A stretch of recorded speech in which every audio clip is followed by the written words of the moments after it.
Olá, seja muito bem-vindo ao Conexão RS desta quarta-feira. Hoje você vai acompanhar uma reportagem especial sobre os 20 anos do Plano Real, que mudou na economia e na vida dos brasileiros. Tem também as informações do dia, a situação dos municípios que sofrem com a chuva, o trânsito. A música é por conta da banda Pente Fino. Fique aí, porque o Conexão já está no ar.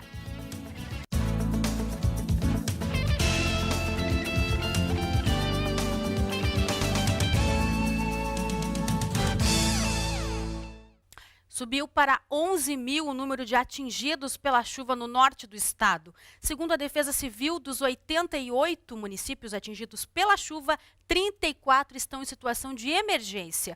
O Perdigão tem mais detalhes para a gente. Boa noite, Perdigão. Boa noite, Dani. Boa noite a todos. A cidade de Iraí decretou situação de calamidade pública em Santa Maria, na região central do estado. Um desmoronamento interditou parte da BR-158, Dani. É verdade. Olha, quem quiser ajudar, aí a Defesa Civil está recebendo doação de água potável, alimentos, cobertores e colchões. O ponto de coleta é o Centro Administrativo Fernando Ferrari, que fica na Avenida Borges de Medeiros, número 1501. O telefone para informações é o 3288-6781, Perdigão. Bom, você pode participar aqui do Conexão RS pelo Facebook, é facebook.com/ubertvcultura. Se tu não tem Facebook, pode mandar uma mensagem de texto também. É 519282-3806, 9282-3806. Agora, que mãe não gosta de ver o filho com saúde? Me diga. Olha, eu que sou mãe sei bem como é isso e o Perdigão que é pai também, né, Perdigão? É verdade. Então, é bom ficar atento, porque criança gordinha deixou de ser sinônimo de criança saudável. No Brasil, 1/3 dos pequenos de 6 a 9 anos está acima do peso. Apenas 12 anos, Giovana pesa 73 quilos. Pela altura de 1,65 m, não é tão visível que ela está acima do peso, mas o ideal seria ela pesar cerca de 60 quilos. Giovana reconhece que a culpa é da má alimentação. Salgadinho, bolacha, Danone, refrigerante, pipoca.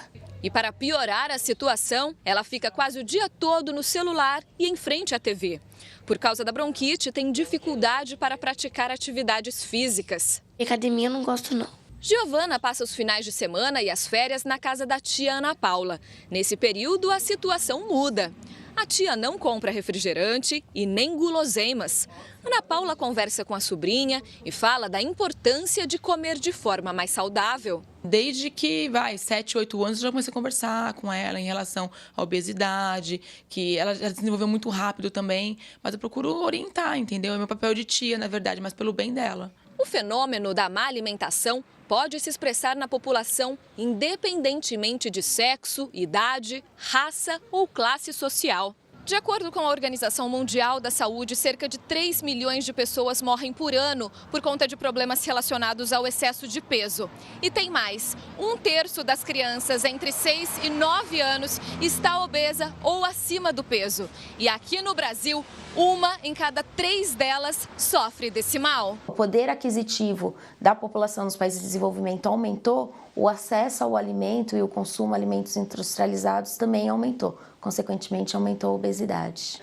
Para esta pediatra, o primeiro passo para que uma criança não se torne obesa é conscientizar os pais que estar acima do peso não é sinônimo de boa saúde. No geral, os pais não percebem que os filhos estão acima do peso, porque eles sempre têm aquele conceito de que a criança mais gordinha é a criança mais saudável. E a gente tem observado aí ao longo dos últimos anos que isso não é verdade. Eu lembro das minhas tias, sempre chegavam lá na mãe e falavam o seguinte: mas tá tão magrinho esse guri, Tá queriam com que eu fosse algum mais problema. gordinho. E a gente não pode cair naquela pilha de que um bebê gordinho, ai, que bonitinho, gordinho. Mas aí vai ser uma criança gordinha e um adulto gordinho também, que não pode, né? Bom, a produção industrial no Brasil caiu 6% nos primeiros meses de 2014. O índice foi calculado pelo IBGE. Entretanto, se forem comparados esses números da indústria nos últimos 12 meses, Dani, há uma alta de 0,2%. Olha, e o inverno mal começou e o comércio já faz queima de estoque. Os lojistas dizem que as vendas não andam bem. E sabe quem é a culpada? A Copa do Mundo. As vitrines anunciam, a temporada de liquidações começou mais cedo este ano. O consumidor, é claro, vai aproveitar. Sempre tem coisas boas em oferta. Mas por trás dos anúncios está o mau desempenho das vendas, principalmente no último mês. Para os lojistas, o vilão é a Copa do Mundo. Fechada, a hora que reabre o pessoal está em festa, ninguém vem para o shopping, né, fazer compra. E não são só os shoppings que estão em promoção. O maior comércio popular de rua de São Paulo, o Brás, também está liquidando a moda outono e inverno e a verde e amarela. A camiseta que custava R$ 19,90 agora sai por R$ 5,00 a menos. E a gente espera que agora no mês de julho a gente consiga recuperar essa perda. Nessa loja de roupas, a Copa do Mundo tem dado prejuízos. No mês de junho, o estoque ficou 30% maior quando comparado ao mesmo período do ano passado. E quando o Brasil joga e o comércio fecha as portas, a queda no faturamento chega a 8% em apenas um dia. A expectativa de vendas de TVs durante a Copa também tem decepcionado. O varejo reforçou os estoques para o Mundial, mas o consumidor torcedor não acompanhou o ritmo. No Recife, o vendedor usa de artimanhas para atrair o cliente. Já que desde o começo do Mundial, a sensação é de derrota. As vendas foram negativas. Nós tivemos uma queda de 15%. Decepção também nas vendas de automóveis. De janeiro a junho, a queda foi de 7,3%, o pior primeiro semestre desde 2010. Para socorrer a indústria automobilística e melhorar o desempenho no segundo semestre, o governo manteve a redução do IPI até dezembro. Para este economista, não é só a Copa que tem feito o consumo recuar em todo o país. A renda real das famílias não tem evoluído numa velocidade como vinha, não é?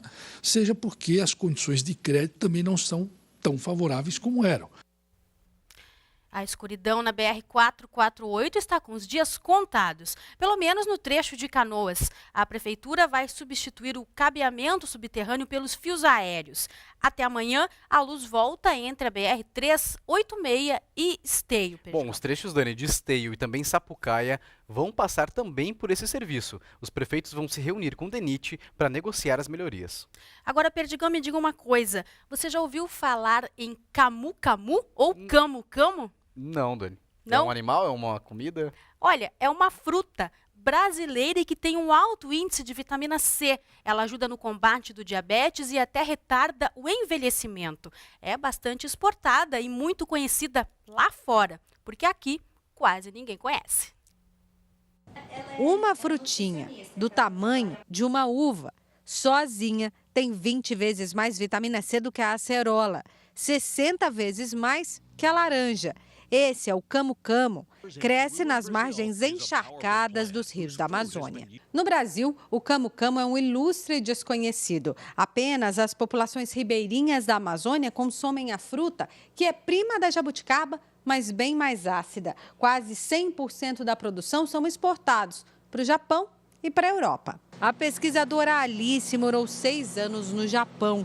Foi apresentada ao camu-camu lá. Os produtos à base da fruta são fáceis de encontrar. Em lojas, supermercados, bebidas, balas, melados e geleias. Pesquisadores brasileiros descobriram que a fruta, além de vitamina C, é rica em flavonoides, compostos que previnem diabetes, por exemplo. O camu-camu também é antioxidante, anti-inflamatório e ajuda a emagrecer. Só que conseguir a fruta aqui é quase impossível. Não é nem um pouco fácil, tem que chorar mesmo, porque o que tem, grande parte vai para fora. No laboratório, as análises são feitas com a polpa congelada. Ter alguma fruta desidratada é coisa rara. O que mais preocupa as pesquisadoras é que as riquezas do Brasil têm mais valor lá fora do que no solo onde nasceram. Outras frutas nativas também, né? Além do camu-camu, que também tem várias propriedades benéficas à saúde, e a população, além de não conhecer, não utiliza também. Porque tem, às vezes dá num pé, cai, estraga e não é utilizado, não é comercializado. É a diversidade do Brasil, né, Dani? Fiquei curiosa. Eu também. Mas parece ser gostosa. É, pelo jeito. Agora vamos de música. Os guris da banda Pente Fino já estão aqui conosco. Boa noite, obrigada pela presença no Conexão, guris. Muito boa noite, né? É um prazer estar aqui pela primeira vez, um dia que voltou o sol a Porto Alegre, no Rio Grande do Sul, né? Então a coisa já fica um pouquinho mais alegre. Mais iluminada, mais feliz, né? Exatamente. É verdade. Agora fale um pouco mais do som que vocês fazem. É uma mistura? Na realidade, a gente usa a música swingada brasileira como nomenclatura, que é o quê? O samba como gênero principal e as suas vertentes, né? Samba swing, samba rock, samba reggae, samba funk. E dentro da nossa proposta de trabalho, houve um estudo geral, né? E existe, na realidade, um estudo geral sobre a história disso desde o início, em vários lugares, na realidade, dentro do país, né? Por exemplo, aqui no Rio Grande do Sul funciona de uma maneira, São Paulo funciona de outra maneira, Rio de Janeiro de outra maneira. Então, a gente está, dentro do show, a gente consegue colocar isso para fora através do nosso trabalho mesmo. Agora, quantos integrantes tem a banda, né? E como vocês começaram? Quando começaram? Oficiais são 5, né? O Jader, que é o nosso baterista, né? Eu mesmo. Né? O Maurício, que é violão e vocal. Eu, Alexandre, eu toco, na realidade, pandeiro e hoje estou aqui me virando na guitarra. Isso mesmo, E canto também. O Joca do trompete e o Marcos do trombone. Né? Então, na realidade, são 5 oficiais e tem mais a banda de apoio depois atrás ainda. E começaram quando? 2006 foi o ano que a gente iniciou a banda, né? Legal. Agora vocês foram pré-selecionados para o Prêmio de Música Brasileira com DVD lançado no final do ano passado. E até tá ali Como o DVD, foi né? essa emoção? Tem aqui o DVD em mãos. Mostra o DVD. Se vocês quiserem mostrar aqui na 1. Até foi uma situação engraçada, né? Porque ligaram à tarde, o Maurício gosta de contar essa história, até pena que ele não está aqui agora no momento. Mas ligaram para ele à tarde dizendo assim, Maurício, você que é representante do Pente Fino, ele disse, olha, eu sou um dos representantes, né? Pois é, eu preciso do material, né? Inclusive ele está chegando lá para poder falar aí. A gente está... chegou e aí ligaram para ele, dizendo, Maurício, você foi selecionado, o Pente Fino foi selecionado para o Prêmio da Música Brasileira. Nós fizemos o DVD em 2012, né? E começou a ser comercializado em dezembro agora de 2013. E daí, quando ligaram para ele, a gente meio que não acreditou. Ele achou que era uma pegadinha, né? Exatamente. Aí pegou todos os dados, né, direitinho da pessoa que ligou, foi atrás dessa informação e realmente estava lá. Que bacana. Né? Dentro. E para a música popular brasileira e música do Rio Grande do Sul é importante porque grupos, no geral, normalmente não são indicados. Certo. Normalmente são músicos, né, específicos, né? Isso é muito então, para bom, nós né? é uma felicidade tremenda, né? Vamos conhecer um pouco desse som de vocês, swingada brasileira? Com certeza. Tô bem curioso. Vamos lá, Deusa do Amor. Essa aqui está no DVD.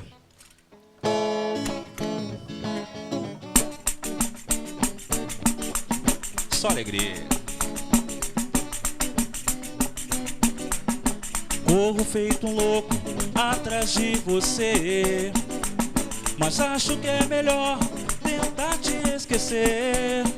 Olha o que você faz pra mim, porque me maltrata tanto assim.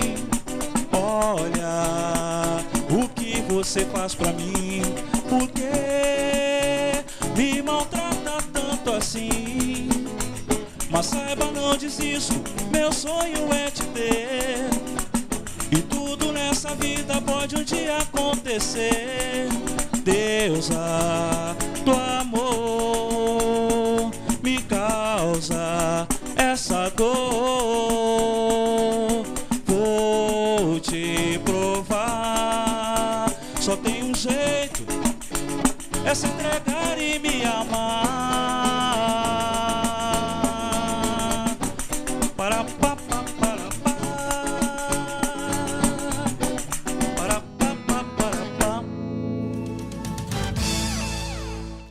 Uma ordem judicial determinou que a Prefeitura de Porto Alegre abra um novo edital de licitação para empresas de ônibus. O processo realizado no mês passado não teve interessados. O Executivo da capital tem até outubro para encerrar a nova licitação. Se não cumprir, a Prefeitura está sujeita a multa de R$5 mil por dia. Bom, nós já estamos com os nossos convidados aqui no estúdio. Você pode participar em facebook.com/UbraTVCultura. Pode mandar sua mensagem por lá, tá bom? Se tu não tem Facebook, não tem problema. Pode mandar um SMS para 9282-3806. O Perdigão está aqui a postos para receber a tua mensagem. O Plano Real completou 20 anos neste dia 1º de julho. A moeda conseguiu estabilizar a economia do país e permitir o planejamento do orçamento familiar. Nos supermercados, os mais velhos sabem bem a diferença que o real trouxe. Para mim era muito ruim. Tinha o novo cruzado velho, cruzado novo e foram mudando, né? E o real agora, desde que entrou para ficar. Mudou a estabilidade, né? Hoje tu faz as compras num mês, ela continua mais ou menos, tu tem uma noção de preço, entendeu, das coisas. Depois que os militares deixaram o poder, o momento era de transição para um regime democrático. A crise do petróleo fez com que a economia entrasse em uma profunda recessão. A inflação disparou e os preços subiam todos os dias. O então presidente José Sarney tinha duas alternativas na mesa para iniciar o combate. O Sarney tinha essa opção de você fazer um combate à inflação através do controle direto do preço, do congelamento de preço. Mas na mesa dele existia também uma opção distinta, quer dizer, vários economistas, em especial André Lara Rezende, Pércio Arida, propuseram a ele fazer algo muito similar ao que foi feito depois com o nome de Plano Real. O primeiro plano surgiu em 86 para congelar preços, câmbios, salários e cortar 3 zeros na moeda, além de substituir a unidade monetária. De cruzeiro passou a se chamar cruzado. O plano fracassou justamente pelo congelamento. Setores da economia que não tinham reajustado os preços passaram a trabalhar no vermelho. Além disso, houve desequilíbrio em produtos sazonais como carne e arroz.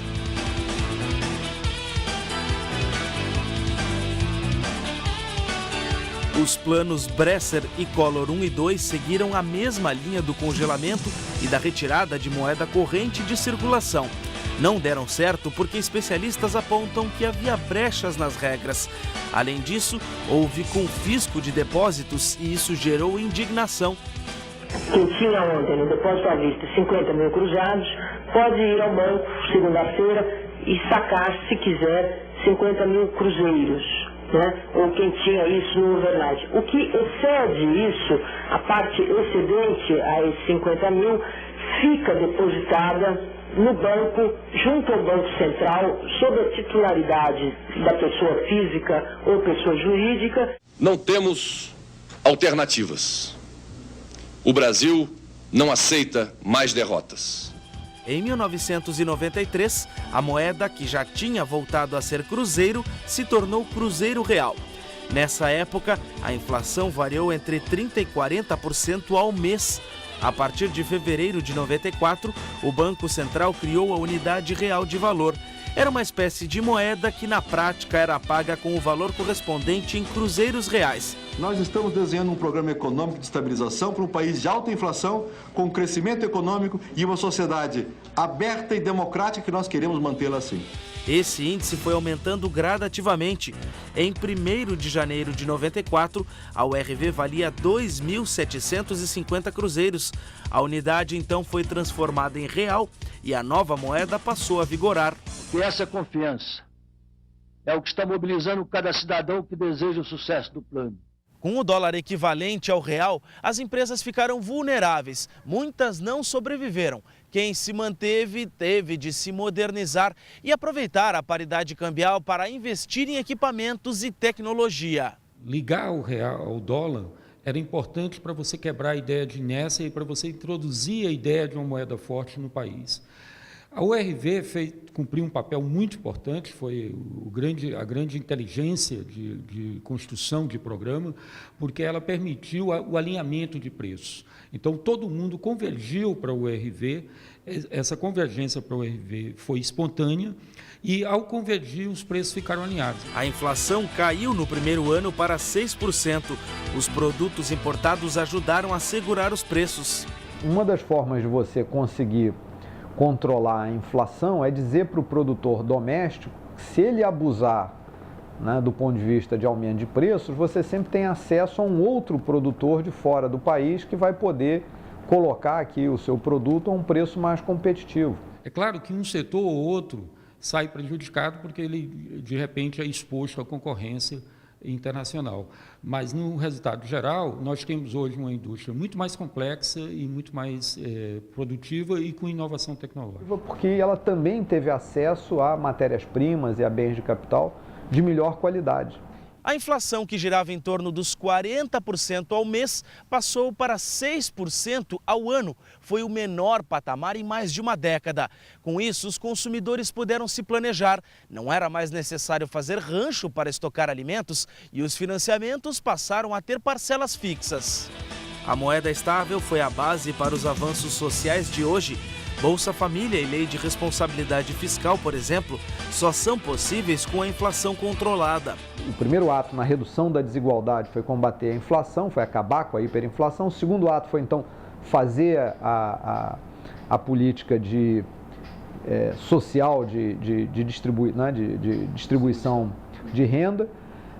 O terceiro ato é o que está faltando, não é? Que é você capacitar, é ensinar a pescar, vamos dizer, é você capacitar a pessoa para que ela consiga se inserir no mercado de trabalho e gerar renda sem depender das transferências diretas do governo federal. Então foi a primeira vez no ciclo da democracia que nós tivemos um período de tantos êxitos, né?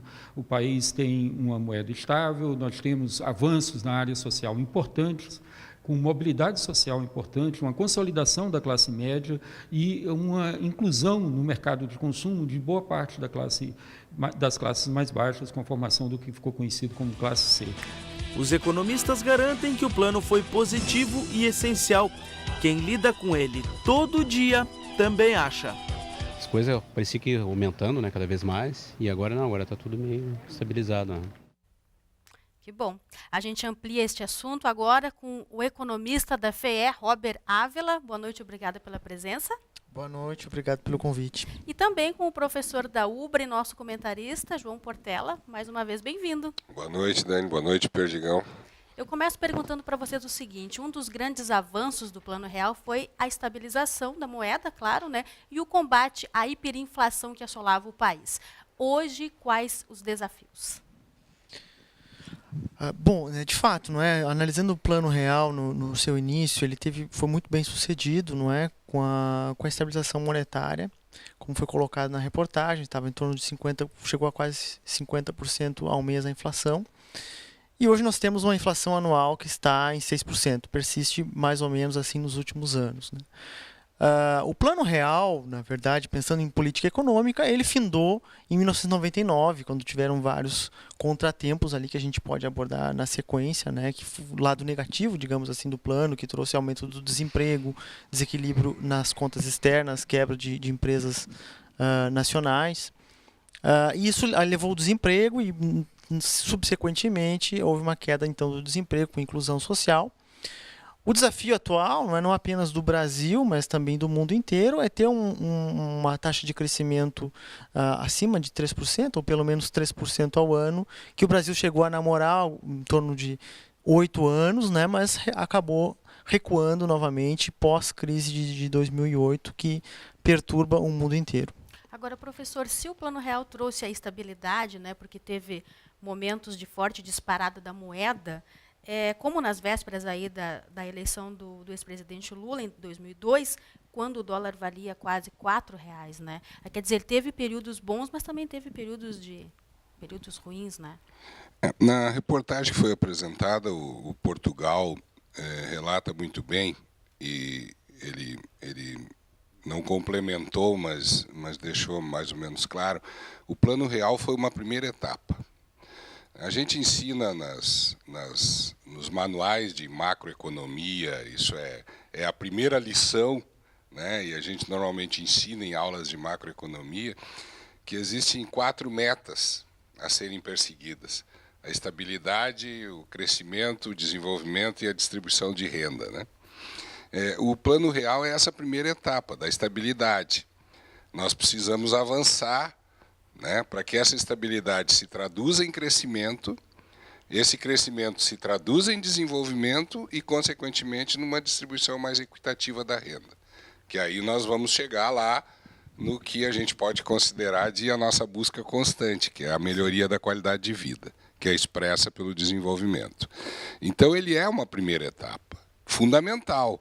Por quê? Porque essas etapas Pode haver até uma certa discordância em torno disso, mas a experiência mostra que elas são uma sequência relativamente lógica e encadeada. Ou seja, você não tem um crescimento sustentável se não tiver estabilidade. Você não atinge um desenvolvimento se não tiver um crescimento. E você não chega numa distribuição equitativa da renda se esses elementos todos não estiverem conjugados ao mesmo tempo, né? Então, o que nós precisamos agora é criar as condições para o crescimento. O problema é que nós estamos voltando, né, aos problemas históricos que fizeram com que este país convivesse durante um longo período com inflações galopantes, principalmente ao longo da década de 80. E um desses problemas, que é o grande causador disso, o déficit do setor público, que faz com que a inflação se eleve, e aí, para conter a inflação, se aumenta juro, e ao se aumentar juros, se reduz o consumo e o investimento, e, consequentemente, o nível da atividade econômica, e se cria uma situação totalmente desajustada de inflação, falta de crescimento, juros elevados e desemprego, tudo circulando ao mesmo tempo, né? Então, nós precisávamos que as contas públicas mantivessem efetivamente o equilíbrio. Na reportagem foi falada sobre a lei de responsabilidade fiscal. Infelizmente, ela ainda não está a pleno vigor, né? Infelizmente, ainda falta muito para que ela esteja a pleno vigor. E além da famosa contabilidade criativa que foi inventada aí nos últimos anos pelo governo federal, que é aquela coisa de você tentar jogar para baixo do tapete a sujeira dentro de casa, né? O cheiro vai vir de qualquer jeito, mesmo que você jogue para baixo do tapete. Agora, Robert, se o conjunto de medidas aí do Plano Real tivesse sido implantado lá na década de 80, ao invés do congelamento de preços, né, e salários, isso daria certo antes, na tua opinião? Lá com o Sarney, né? Lá com o Sarney, na época. Pois é, o Brasil teve diversos planos econômicos, né, que tentaram reduzir a inflação, que não foram bem sucedidos, mas eu vejo, na verdade, como um aprendizado, não é? Foram medidas que foram tentadas e que não deram certo. Se a gente faz um paralelo com outros planos, o Plano Real ele tem bastante relação com o Plano Cruzado. Ele tem semelhanças, embora tenha diferenças também. O insucesso do Plano Cruzado, né, trouxe o sucesso do Plano Real. Ou seja, a gente aprendeu com os erros do passado, não é?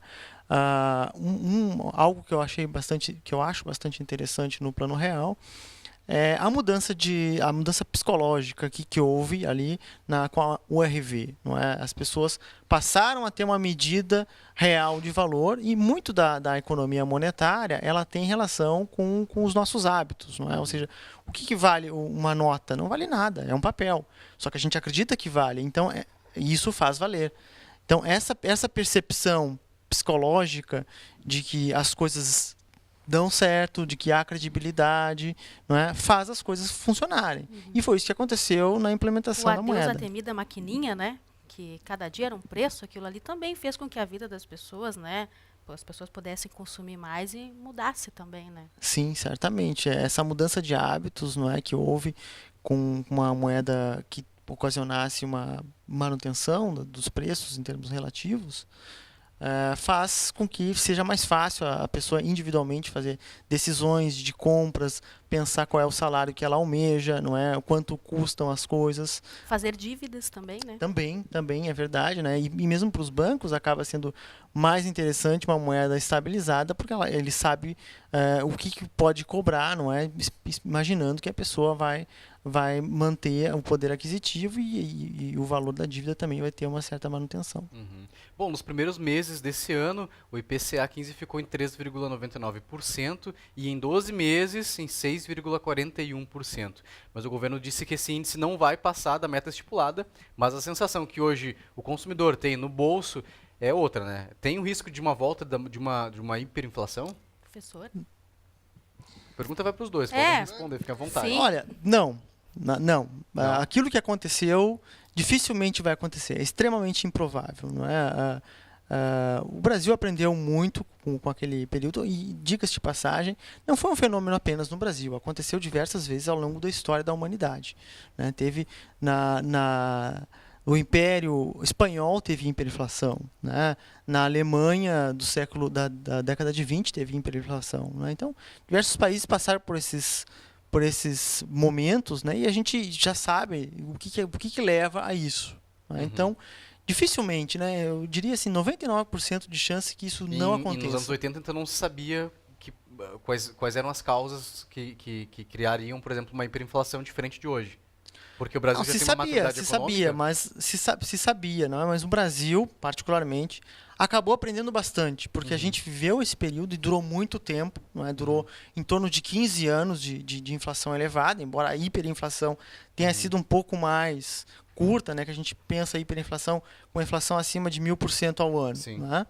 Então a hiperinflação foi um pouco mais curta. Mas o Brasil acabou, naquela época, estudando muito sobre inflação, né, na academia brasileira, e é para isso que serve a academia, para pensar o futuro da sociedade, os caminhos possíveis de soluções de problemas. Né? Então o Brasil aprendeu muito com isso, os economistas brasileiros também aprenderam muito com isso. Né?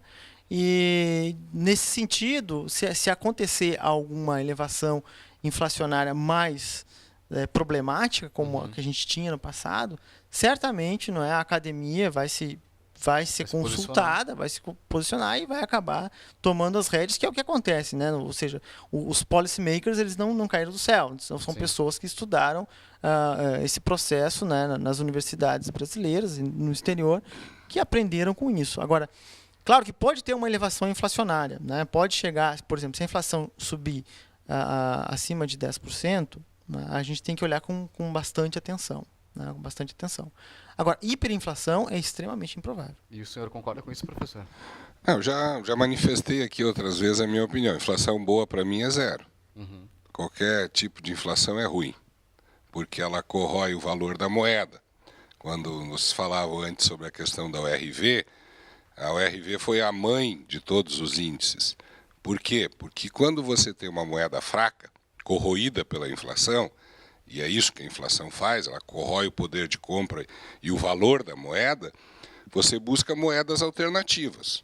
Quais moedas são essas? Pode ser um índice, o IGPM, o IPC, da FIP, o INPC do IBGE, o dólar, qualquer outra moeda que lhe dê maior segurança do que aquela que está sendo corroída e comida pela inflação. Então, a URV ela fez esse papel, né, de funcionar como o substituto. Ela atraiu todo mundo para ela. Né? Então, na verdade, assim, o bom seria que a inflação fosse, né, o menor possível. O menor possível. Para mim, uma inflação de 6% ao ano, eu já disse. Quer dizer, num horizonte temporal aí, já manifestei essa opinião aqui, né? Num horizonte temporal de 10 anos, você perde mais de 60% do seu poder de compra. Isso é bom? Isso não é bom. Isso não é bom. Sob hipótese nenhuma. Né? Então, agora, o risco de se ter uma hiperinflação também acho difícil pela questão política. Né? Porque nós vivemos num país onde duas agendas mandam. A agenda política e a da mídia. Né? Então, hoje os governantes só rompem a agenda política quando a mídia pressiona. Se a mídia pressiona, eles rompem a agenda política. Se não, o que manda é a agenda política. Então, a inflação hoje não retorna porque ela está dentro da agenda política. Ou seja, você permitir que ela se eleve hoje, você vai ter um efeito político negativo. Né? Agora, se daqui a pouco começarem a convencer as pessoas de que um pouquinho de inflação, tipo 6% ou 10% não é mal, vai se chegar aos 6%, 10%, por causa desse comando desta agenda política, entenderam? Então, a minha opinião é essa. Para mim, inflação boa é a mais próxima de zero possível. Certo. Agora, na opinião de vocês, assim, como que fica daqui para frente, né, o planejamento do orçamento familiar? As pessoas que estão em casa, né, nós podemos continuar confiando? A gente pode contrair dívidas, a gente pode fazer financiamento de carros, a gente não precisa mais fazer estoque de alimento, rancho, como era antigamente. Na verdade, os mais velhos têm esse hábito de fazer rancho. Sim, a minha mãe e meu pai fazem até hoje. Sim, não pode é confiar. Né? Na verdade, eu tenho uma percepção um pouco distinta do professor João com relação à inflação, porque se a gente pegar o período desses 20 anos recentes, a inflação média desses 20 anos, ou seja, do período da moeda real, foi 7,9%. né? Hoje a média está em 6, ou seja, a gente está abaixo da média do período. E esse período de 20 anos foi a maior série de baixa inflação no país, ou seja, a gente está no mínimo de inflação que a gente já teve nesse país, não é? Se a gente pensar, na verdade, o menor mesmo foi no segundo governo Lula, que ali a inflação média ficou em torno de 5%. Hoje está 6%. Né? Então, o Brasil tem uma inflação acima da média mundial. Isso acontece muito. Né? A gente tem que entender por quê. Né? Por que existe essa persistência inflacionária no Brasil. Né? Mas ela está em 6%. Ela está ainda de forma civilizada. Por que há digamos assim, uma preocupação maior com a inflação? Porque recentemente ela atingiu mais o setor de alimentos, que é onde a gente percebe imediatamente quando a gente vai fazer compras no supermercado e comendo no restaurante, etc. A gente percebe essa inflação. Mas a inflação média, né, é de 6%, sendo que o teto da inflação é 4,5%. Por isso que há uma certa preocupação. Agora, qual é a questão que, por isso eu, digamos assim, tenho uma percepção, uma leitura um pouco diferente da inflação, porque o outro lado da inflação, ou seja, uma inflação 0 ou uma inflação 3%, seria uma elevação do desemprego. Não é? Esse período de controle de preços, o desemprego disparou no país. Né? Várias empresas quebraram, as importações subiram muito, isso levou a um déficit no balanço de pagamentos. Esse déficit no balanço de pagamentos fez a gente pedir dinheiro emprestado para o FMI. O FMI exigiu um monte de medidas, né, que a gente teve que adotar, como redução dos gastos públicos e demissões em massa de funcionários públicos, privatizações, e isso aumentou mais ainda o desemprego. Né? Ou seja, o outro lado é o desemprego. Né? Então, por isso, há sempre, na verdade, em economia, vários objetivos, né? Crescimento econômico, crescimento da renda, inflação, equilíbrio fiscal, distribuição de renda. E é muito difícil conseguir todos eles. A questão para os governos é o que é prioridade no momento. Naquele momento, no início, na década de 90, né, a prioridade do Brasil era controlar a inflação. Isso foi atingido. Isso custou uma elevação do desemprego e um déficit comercial bastante grande, um déficit na balança de pagamentos, fuga de capitais, quebra do país, quebra de várias empresas. Bom, e se tornaram problemas grandes. Né? Concentração de riqueza também, que é um problema histórico no Brasil. Então, a agenda mudou. Né? A agenda passou a ser a redução do desemprego, que ocorreu. Depois passou a ser equilíbrio nas contas externas, que ocorreu. Né? Depois, distribuição de riqueza, que está ocorrendo, embora tenha muito a avançar nesse aspecto. A agenda me parece agora ser mais o crescimento econômico, que é o que, de fato, na minha percepção, está faltando. Bom, e tem condições do governo, professor, conseguir simular esses dados, de simular esses dados de inflação, como a Argentina fez há pouco tempo, maquiando os dados? Tem condições hoje, com tantos órgãos de estatística? Não, no caso brasileiro, não. Nós temos hoje uma democracia relativamente estabelecida e consolidada. Acho que não teria ambiente político no país para que o governo fizesse algum tipo de manipulação de dados. Né? Até porque nós temos várias instituições, vários organismos independentes aí que têm condições de fazer isso. Né? O nosso nível de democracia não permite esse tipo de atitude. Né? Acho que nós estamos um pouquinho mais avançados em termos de democracia do que o que aconteceu com a Argentina, propriamente, que tem uma outra cultura também. É uma cultura diferente e consequentemente, determinadas posições podem se valer mais do que outras. Mas, no caso brasileiro, essa questão de manipular índices, eu acho que não tem a mínima possibilidade de vingar ou vir a acontecer. Agora, Robert, o que o governo precisa, então, fazer para manter o nível de desemprego, já que o país tem crescido pouco, né?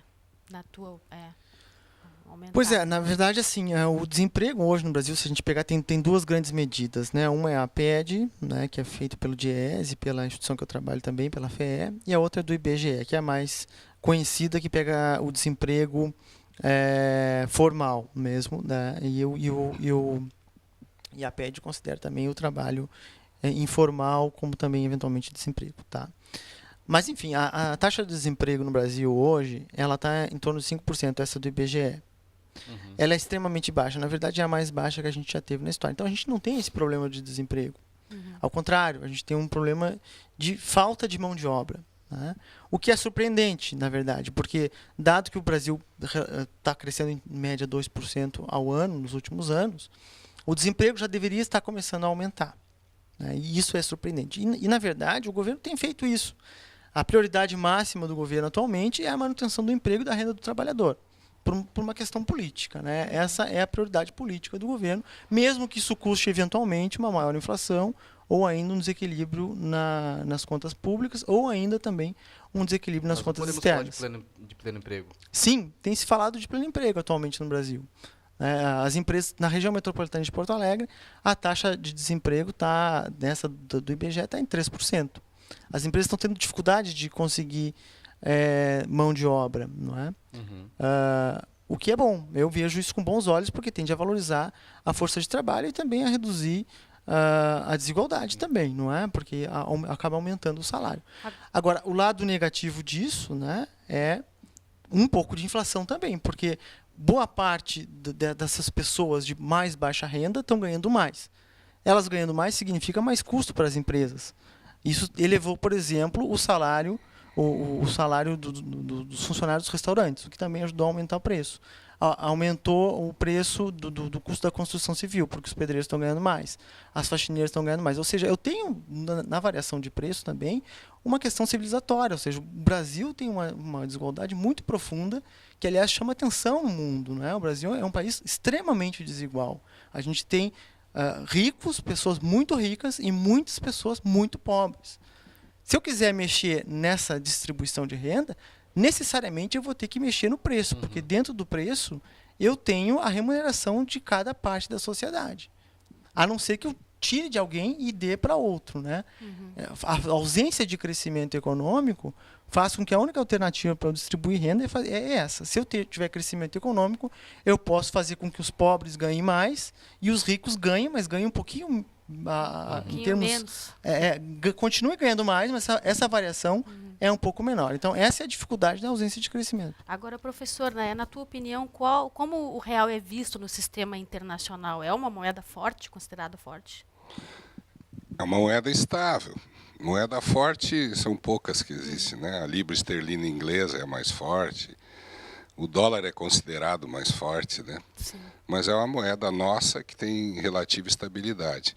Mas essa questão do desemprego, né? Na verdade, a pergunta que você fez para o colega foi a questão de como que nós, sem crescimento, temos um índice de desemprego tão baixo, né? Uma boa explicação disso está na própria população disponível do mercado de trabalho, que vem diminuindo nos últimos anos. Por exemplo, o número de estudantes de estudantes universitários passou de 10 para 30 milhões. Boa parte deles não estão trabalhando, consequentemente, são pessoas que poderiam estar disponíveis no mercado de trabalho e não estão porque estão estudando. As próprias políticas sociais do governo têm reduzido a oferta de mão de obra. Então, uma boa parte do nosso baixo índice de desemprego, ele se justifica pela queda na população economicamente ativa. Não por alguma medida de crescimento, porque crescimento nós não estamos tendo. O colega falou acima de 3%, não chegamos nisso, né? E realmente, boa parte desse baixo índice de desemprego, eu vejo, né, como fruto disso, ou seja, do fato de que a população economicamente ativa está baixa. Outra coisa, esse negócio de mexer em preço, isso nunca funcionou. A reportagem mostrou, né? Nós precisamos entender que preço é resultado.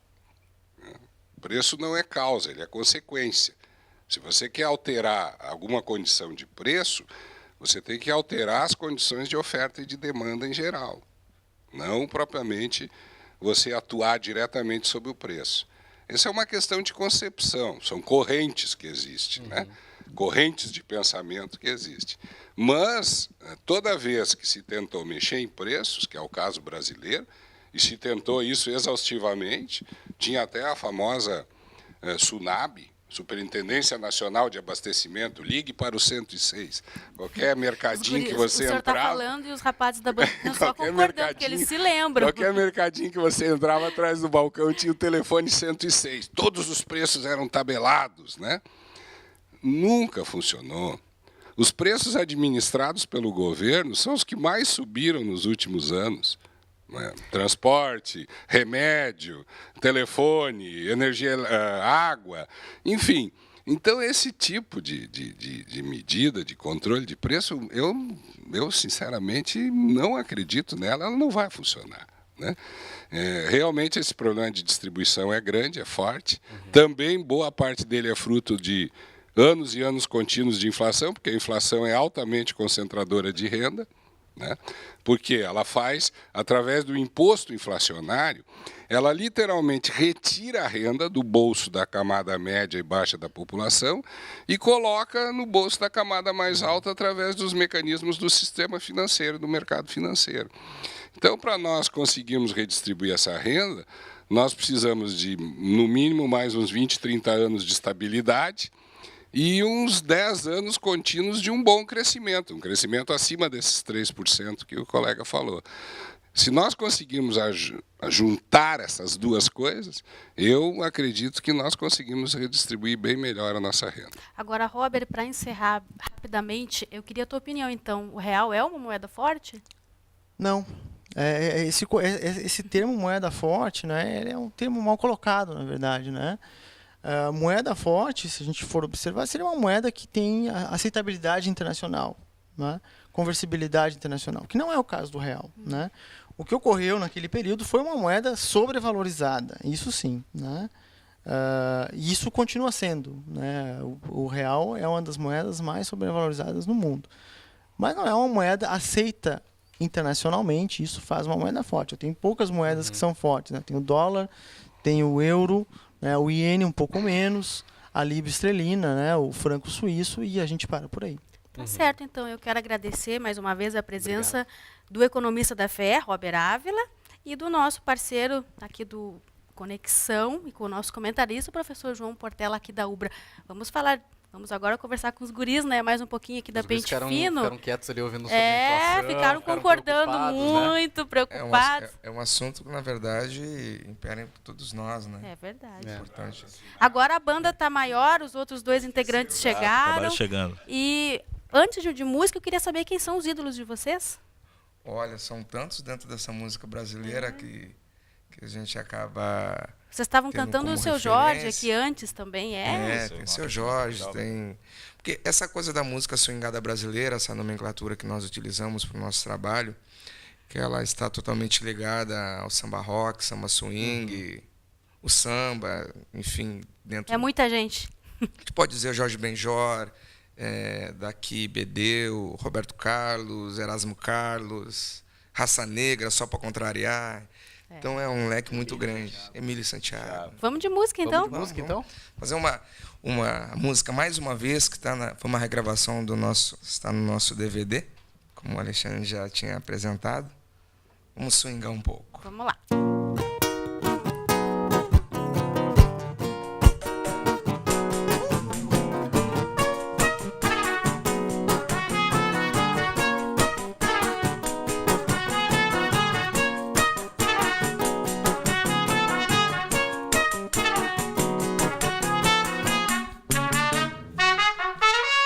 Telefono, te procuro, 1000 loucuras pra poder te ter mais uma vez. Eu só quero te encontrar, ver o teu olhar. Ninguém vai tomar o teu lugar nesse meu coração. É só chamar que eu vou, é só pedir que eu dou. Eu faço tudo pra te amar outra vez. Que saudade, que vontade. Voltamos dissemos, durante o mês de julho, os porto-alegrenses poderão concorrer a bolsas de estudo em faculdades da capital. O programa Unipoa prevê que 4% das matrículas em universidades do município sejam distribuídas para pessoas com baixa renda. É verdade, Dani. As inscrições devem ser feitas direto no site das universidades para concorrer a bolsas integrais. Os interessados devem ter renda familiar de até 1,5 salário mínimo para bolsas parciais até 3 salários mínimos. Na nossa fanpage você confere a lista com telefones e também os sites das universidades. É facebook.com/UbraTVCultura. Agora eu quero saber aí da banda, quais os contatos, né, para quem quiser contratar, a agenda de shows, como é que tá aí? Deixa o Alexandre tem. Contato da banda é com o Fernando, 51 8177 3010. Sobre a agenda, sexta-feira agora estamos na FanFest da Restinga, né, na Esplanada da Restinga, para o povo, né, a partir das 15 horas, né, Maurício? Esse espetáculo, na verdade, ele vai ser muito interessante, porque ele está totalmente vinculado a esse projeto do nosso DVD, né? Apesar de ser a FanFest, ali vai iniciar um novo ciclo, que é através da coordenadoria que nós estamos montando, um setor direcionado na parte cultural, né? Vocês... pode continuar, conclui, por favor. Não, perfeito. Essa coordenadoria, ela é um projeto através desse resultado da pré-indicação para o Prêmio da Música Brasileira, né? E totalmente voltado para a arte, para artistas dentro da linha popular, né? Porque hoje, podemos dizer, dentro da história sul-rio-grandense, esse trabalho, o Pente Fino à Vontade, foi o primeiro a ser pré-indicado na história. Outros artistas também já foram pré-selecionados. Então, com esse resultado, nós estamos mostrando a outros artistas a possibilidade de alçar voos maiores e de uma forma também independente, conforme foi esse trabalho. Bacana. Tem muita gente pedindo para vocês tocar de novo. A gente vai encerrar o programa com música da banda Pente Fino. A gente se vê amanhã. Beijo, até lá. Vamos lá, guris. Vamos agitar! 1, 2, 3, 1.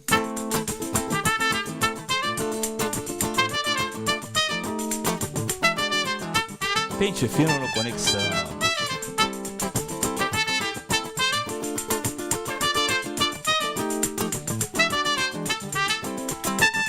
Fim de semana, começou a agitação. A noite é uma criança, eu tô afim de diversão. Tanta beleza e vontade de viver. Hoje eu tô sentindo tudo pode acontecer. Essa magia contagia multidões e torna os simples dias em grandes ocasiões. Por isso então, vamos agitar, vamos agitar, vamos agitar, vamos agitar, vamos agitar, vamos agitar até o sol raiar. Valeu, Conexão TV. Pente Fino à vontade aqui.